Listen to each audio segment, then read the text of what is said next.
again, everybody, and welcome to Tiger Sidelines on MC22 alongside Dave Matter and Gabe DeArmond. I'm Bo Bayman. We start with the men's basketball team who have maybe turned a corner, as we talked about last week. A big win, whatever way you want to look at it, against Auburn at home. The highest win against a ranked team since they joined the SEC, I believe. And here they are winning against number 11. And they look like a different team. I don't know if it's because, Tillman and Mark are out, and so they have a set kind of people who are playing, but they're playing better. Yeah, they are. I mean, they've changed the way they play, first of all. And I do think there's something to, like, Xavier Pinson is allowed to play through mistakes now because there's no choice. I mean, nobody else is going in. So when he throws a ball into the third row 3 minutes into the game, he stays out there and he adjusts rather than immediately going to the bench. I think there's something to that. And, this is, I don't want to say this is the team we expected to see this year because I don't think we expected that good, but this is closer to the team we expected to see. And when Xavier Pinson's able to stay out there, he's able to score. And between him and Drew Smith, they combined for 56 points. I mean, that's quite a night from those two. It really is. And Konzo made the point after the game. He goes, I know I have a defensive mindset, but you have to give your guys a chance to score the ball. And I think that's what fans have been waiting to hear all along. And I know, even on his radio show this week, he said, when we get into a half court offensively, Pinson, that's not when he's at his best. You have to be able to push things with him before the defense can get set up so he can, he's so good moving east to west and then attacking the basket. And that's what they've been doing. And they're all of a sudden now they're a much better offensive team. Wouldn't it be interesting if anybody had been saying that like 4 months ago? I mean, not that there were those of us out there who thought that, but. But it's incredible that they're now scoring in the 80s pretty consistently. Yeah. They scored 85 against Auburn. Auburn is not a great defensive team. They like to get up and down and shoot it out with you. But nevertheless, I mean, they're still scoring a bunch. Well, and what stood out to me about that is, the LSU game, like LSU's bad defensively. I don't even think they really care about it. But Auburn is not bad defensively. And what really stuck out to me was, we talked for so long about all the problems this team's had with the press. They carved up Auburn's press. I mean, when Auburn pressed, it was bad. They were scoring most possessions. And so now the Tigers are 12-13, 4-8. As we dive into the numbers, it's the most, with Smith and Pinson combining for 56, the most by a duo since Clarkson and Jabari Brown combined for 61 back in 2014. I mean, there's been a lot of milestones met recently. And you look back and it's like, whoa, that's been 6, 7, 8 years. None of them are in the last 5 years. Yeah, in the last 5 years. And that was a loss to Kentucky, that game. This one's a win, so it feels like more meaningful. Those two, they play such opposite games, too, and I think that's the interesting thing. I mean, you can't have one game plan defensively for one that works for the other one because they're so different players. Well, the fun thing, the SID actually sent me that complete list of, like, top performances ever by two people. The best one was Anthony Peeler and Javon Crudup in 1992 at Kansas, or 93. It was 57, and Peeler had 43 of them, I mean, like, literally anybody would have made that list with Peeler. So as we move forward now, as we tape, they have not played Ole Miss yet. They kind of need to win that game just to kind of put the exclamation point on the Auburn win. But if they do win, all of a sudden, 4 games in a row since they've had that players-only meeting or Konzo came down on them, whatever it was, where they've sort of turned the corner. Yeah, the difference is between maybe this year and 2 years ago when they won 5 in a row, the stakes are much different. I mean, they buried themselves in too big of a hole right now. So now you're thinking, okay, the best case scenario is they make the NIT. I mean, sure, they could still win the SEC tournament in Nashville, but that's a big ask for any team to do. We've seen teams make runs that are double-digit seeds there before. Auburn did it a few years ago. But I think you take the focus off what you're going for and just how you're playing. And that's what this team is doing, and that's why they're playing better, I think. And maybe if you do want to focus on anything, Gabe, it's let's not play on Wednesday. Let's get out of that scenario. Yeah, and really, I think they should, because if you look at this reminds me of that Barry Odom team that went to the Texas Bowl, right? Where, the record was really bad in the first half, and then it was really good in the second half. And when you sat back and looked at it, I said, we should have seen this coming, because the schedule opens up for Missouri. I mean, LSU and Auburn notwithstanding, but I mean, you get Ole Miss twice, and Ole Miss is playing well, but they're not great. Arkansas is absolutely falling apart.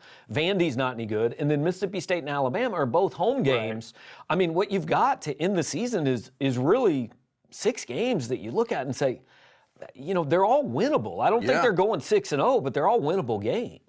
If this team does go 4-2, 5-1, it certainly changes this year. And then if you want to retrospectively look at it and say, you win a few more games, you split with A&M, all of a sudden if you have 15 wins now, it's looking a lot different than it is at 12 and 13. Absolutely. I mean, over 500 is a big step from last year when you're 15 and 17. You weren't even in contention for the NIT. So it would be progress. I still think you have to ask yourself, ask the program, why were you so bad early on? Yeah. Why weren't you competitive against the Butlers and the Xavier was a close game, but that Oklahoma game and then obviously the Charleston Southern game. But you can't do anything about those now. All you can do is play better, and they are.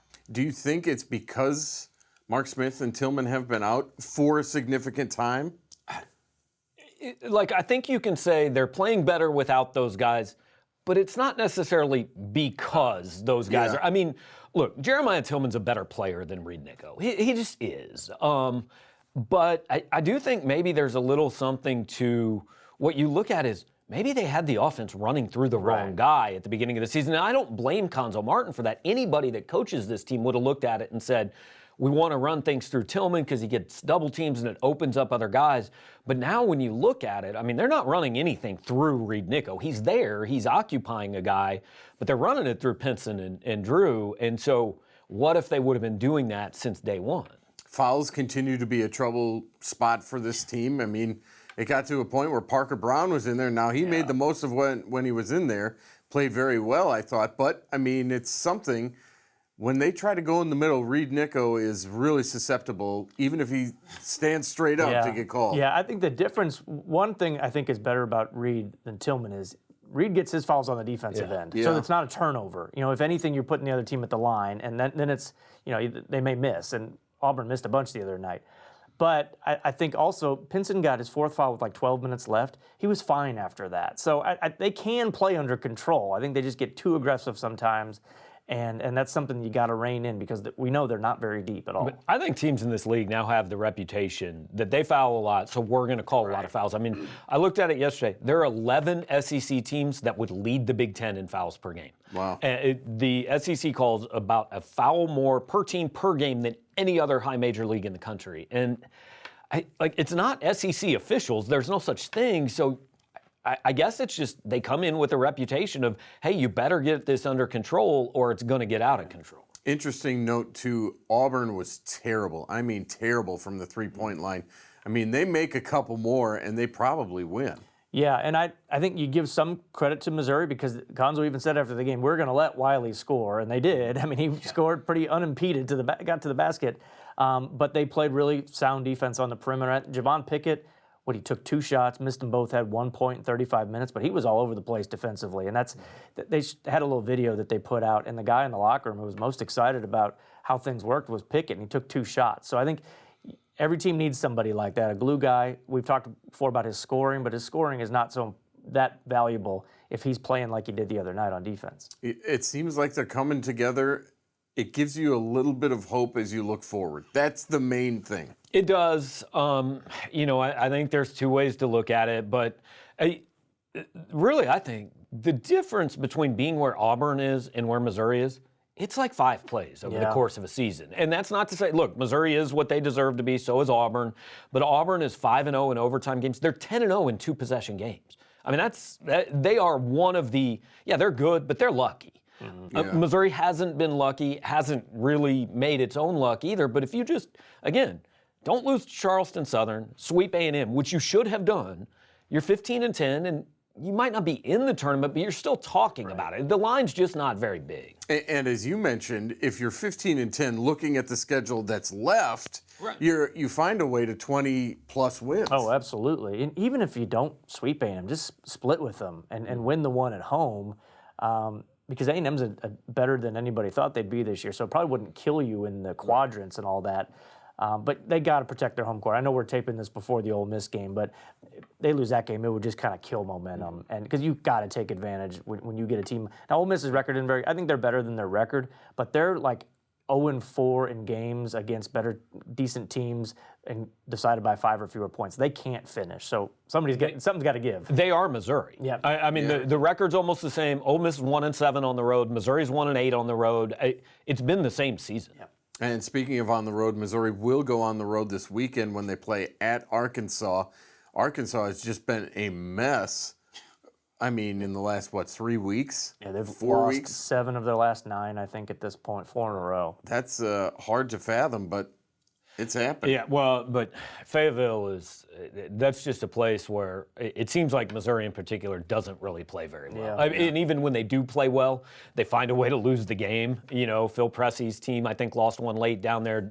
Jordan Geist lost one late down there. I mean, they just don't win there very often. It'll be a noon game. I'm sure, as always, the Arkansas fans will be fired up and ready Probably to go. not as much as they were about 3 weeks ago, Yeah. but still, and hey, they lost on a buzzer beater to Mississippi State. That would have been a good win for Arkansas to kind of, stop the bleeding a little bit, but they're really struggling. They would kill for a Reed Nico right now. I mean, they have no size inside. They have no depth at all. So I think Missouri, this is a game where inside they'll have an advantage. Now, you're not saying they're small. They just don't have big guys. Like that's what Konzo said. Now, I'm not saying they're small, but they just don't have those 6'10", 6'11".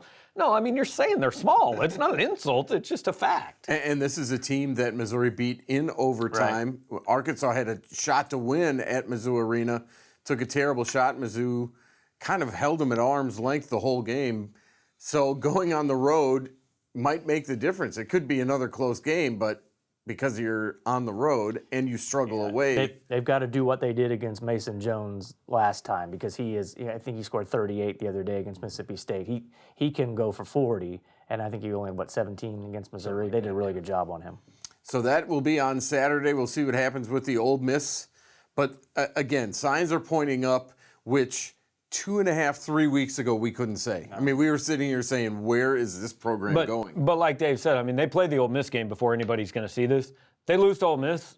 The last week and a half doesn't matter. Yeah, no doubt about it. Well, speaking of struggling, the women's basketball team struggling mightily. They lost to Florida 75-67. The Tigers fall to 3-9 in the SEC, 6-19 on the season, and this is a program this year that just can't get any momentum going. It's like one step forward, 2 step back all the time. I mean, Florida, that's a game that Missouri should probably win at home because Missouri, as bad as they are total record-wise, they were like in 11th place in the SEC. They win that game, and they've got a chance too to get out of the bottom 4, but they just can't finish. They got behind a lot in the third quarter. Yeah, the second half recently has really been their struggle. They've been in games, and then all of a sudden, the third quarter's been killing them. And you might expect that with a freshman team, a freshman-led team. I think next year's huge for Robin Pingeton because these freshmen are going to be a year older. She's got all these transfers. I looked at it yesterday. Without Sophie on the roster, she's pushing 25% in conference play in 6 years. I mean, that's I don't know if we just kind of gloss over it because the Sophie years do count or because, frankly, there's not as much attention on it. But, I mean, without the best player in school history, they've been not just not good, they've been awful. And so next year, if they don't show some significant progress to me, like it's fair to talk about what's really happened here the last few years. As we get further and further away from the Sophie Cunningham era, it's going to become more and more evident how much she carried. I wrote a few weeks ago, I think she might have been underrated. As much as big of a deal as we made about her and big a deal they made about her in the SEC, she was probably a better player, better just for the whole program and everything, the excitement she brought. Not to say that their fans don't come out now, because they still do draw decently.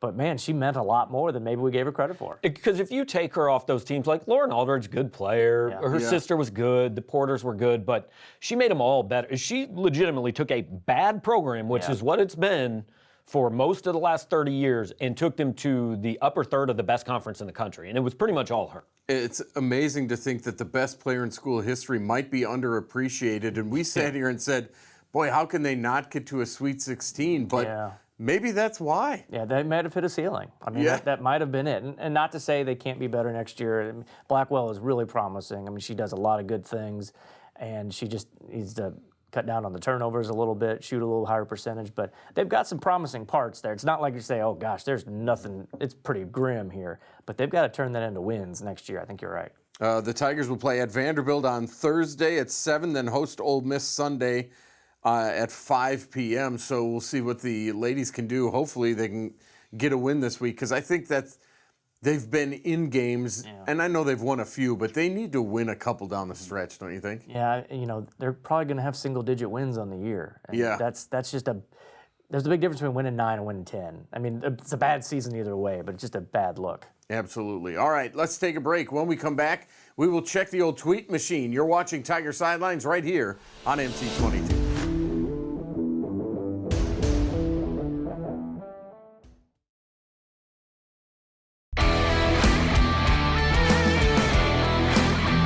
Welcome back, everybody. This is Tiger Sidelines. Gabe, Dave, and Bo here, and it's time to check the tweet machine. We're at Tiger Sidelines, and Dane sent in, said, in your opinion, what's a realistic goal as far as wins and losses for the Tiger men's basketball team for the rest of the season? I think you'd be happy with 4-2 down the stretch. I mean, and I think that should be realistic. Yeah, it should be. I mean, you look at these last two games, LSU, Auburn, Missouri led for 65 minutes of those games and never trailed by more than 5. So if that's as well as they can play, you can beat these other teams. Besides Kentucky, which basketball road venue has impressed you the most since Missouri has joined the SEC? I honestly haven't been to most of them. Dave has. I would say I've been to all of them. I'd say Auburn. I mean, it's the smallest arena, but it's loud in there. They built it that way on purpose. Those fans show up, students show up. Arkansas, when they're good, is good. Yeah. Tennessee, when they're good, that's a huge Florida? arena. It's gigantic. Florida, yeah. I mean, it depends how Nothing well they're about playing. Gainesville's impressive. Yeah, I mean, I was there when I think they were number 1 in the country, so everybody showed up, obviously. But I'd put Auburn and way up there for sure. Scott says, what happened Saturday night? Big crowd, big victory. Is this the program starting to turn the corner? I mean, we kind of talked about that, but it is amazing how many more people will show up when it's 5 o'clock on a Saturday. Yeah. I mean, that helps a lot, just the time slot. Like, I don't expect 10,000 against Ole Miss. No, I think it does make a difference when the students are there, because when that corner is loud, I think the rest of the place gets loud, because they see it and they hear it and it just builds an energy. Well, it doesn't matter what time when Red Panda's there, people are going to show. Sure. Jeff says, takeaways from the Battlehawks Week 2 game. LaDamian Washington scored. We're one Sunday closer to the NFL. Yeah. That's my takeaway. I didn't watch that game. I'm sorry. I did see that in St. Louis, I think Frank Cusimano put this their up. rating was higher than the Blues rating Yeah. at the same time. They played an away game in Nashville, so that's... Is there any concern about Conzo Martin's training regiment and or the athletic training staff due to all the injuries the last 3 years? No. I mean, Michael Porter Jr.'s injury happened in high school.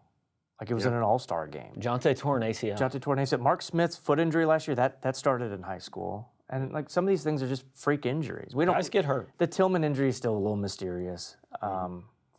Mark's back injury we haven't really heard a whole lot about, but I don't think it's on the trade. I think they take care of a lot more players that are out there that they probably don't get credit for than the ones that are hurt. Yeah, good point. Bill says, I thought the way the basketball team beat Auburn is more sustainable than the way they beat Florida earlier. More reason for optimism now. Yes, in that it didn't rely on shooting 80% or whatever. I mean, they only took, I think, 15 threes in that game or something. I think that's one area where not having Mark Smith out there, the offense flows a little better. I mean, if he's hitting the threes, great. But if he's missing a whole bunch, it takes you out of what you're doing. It gets the ball out of Pinson's hands. And he's been more cold than hot this year. Against better competition. Yeah. Sure. Daniel says, great win Saturday. If Mizzou were to go 5-1 down the stretch and win one tourney game in the SEC, could they make the NCAA tourney? I mean, that's not enough there because that would put you 18 and 15. I think they've almost got to sweep the regular season and get to the SEC championship game, which is, I don't know if there's ever a league that the 9 seed could get to the title game. This might be it, but that's a lot. It's hard Big too ask. because in the SEC, the highest ranked teams in like Ken Pom and the net rankings are like in the 20s and 30s. So you can't say, well, they did beat number 2 Duke or number 3 Louisville because they don't have the strength of schedule based on what the league was this year.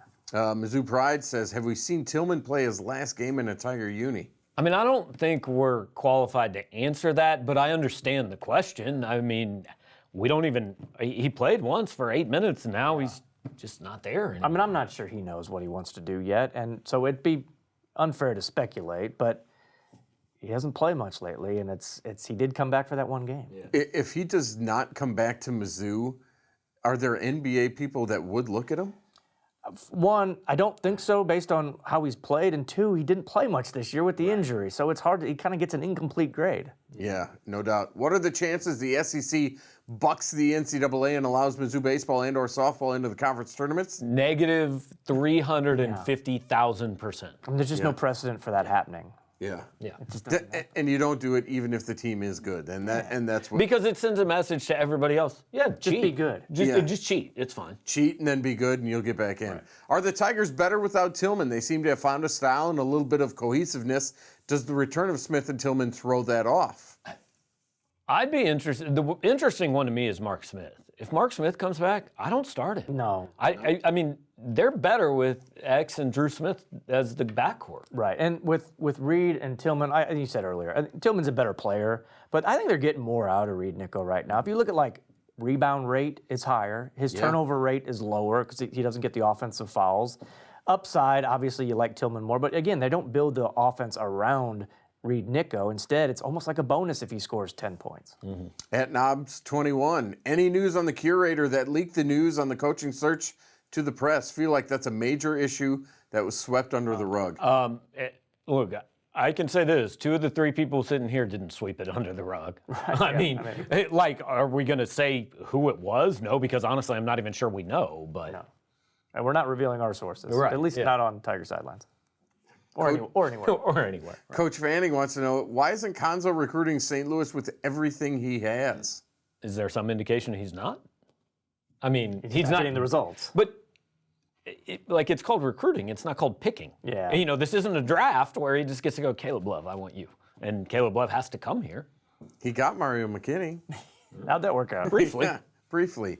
Would you say this new staff for football is taking a different approach towards recruiting that looks to be effective so far? Like Curtis Looper saying you can simply outwork the Blue Bloods.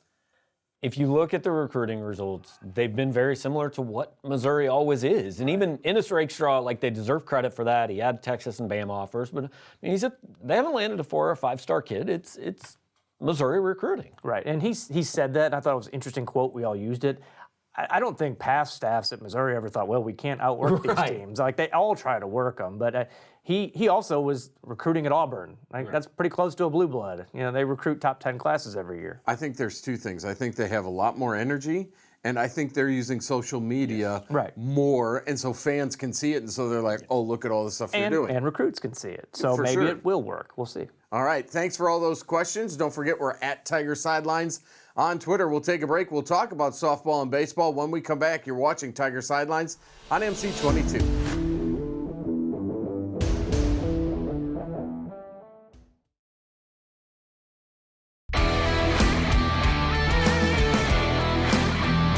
Welcome back, everybody. This is Tiger Sidelines. Dave Manner and Gabe DeArmond. My name is Bo Bayman. Let's talk about the Diamond Sports. Softball off to a hot start. They were undefeated the first weekend. This weekend, they go back to Florida. They go 4-2. They got a win over KU. That was a run rule game. They got a win over number 16 Oklahoma State. They suffered a couple of losses, including they had beaten Minnesota the weekend before. They lost to Minnesota this weekend. But still a pretty good, I believe they're 9-2 on the season so far. Yeah, good start. You know, it's hard to know. You know, it's so early. They're in non-conference play, but it looked like they're going to be a competitive team. And knowing what we know, that the season ends at their last regular season game, that's all you can ask for, really. Up next, they go to California for the Mary Nutter Classic. They'll face Oregon State, Arizona, UC Davis, New Mexico, Cal, and Seattle. So some good softball programs in this. We'll see where Missouri can measure up. Baseball went to Jacksonville State, and they went 2-1. They won the first 2 of the series 10-4, 6-4, and they lost 9-8 on getaway day. They'll travel to Texas. This weekend they face Kansas State, Utah, and Texas A&M Corpus Christi. Not a bad start for Steve Beezer's club because they scored runs. Yeah. Look, you go 2-1 every week. I think you'll end up being happy. But I mean, it's one series of 27 or something throughout the course of the year. The pitching will get better, but if you score 10 runs, 9 runs, 6 runs, that even in the SEC, that should win you some games. Yeah, he really likes this lineup. I mean, there's some newcomers in there. He switched it up a little bit from day one to day two. But he really likes the power potential of this lineup. I mean, you tweeted out the lineup, and I think I'd heard of two of the guys. Yeah. Like, I didn't even know who the rest of them were, so it's a big turnover. Yeah, he's totally building the team he wants. Number 24 Wrestling beat SIU-E 35-7 to claim the outright MAC title. Tigers are now 11-7, 8-0 in the conference. 22nd straight MAC dual win, 9th straight conference championship for Brian Smith. And now they'll host Iowa State. It'll be senior day. That's Saturday, this Saturday, at about 1 or 2 o'clock at the Hearn Center, kind of in coordination with the state wrestling that'll be here this weekend.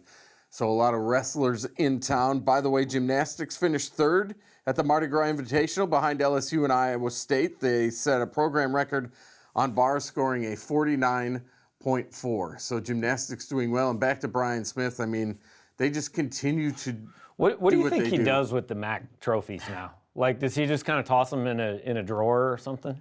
I think he probably goes to the KC Tiger Club and auctions it off or raffles it Not off. a bad idea. If you ask the best question, you get this year's trophy. So we'll see what they do against Iowa State. Quickly, Ole Miss and then Arkansas. Let's talk a little bit about Arkansas because people will see this then.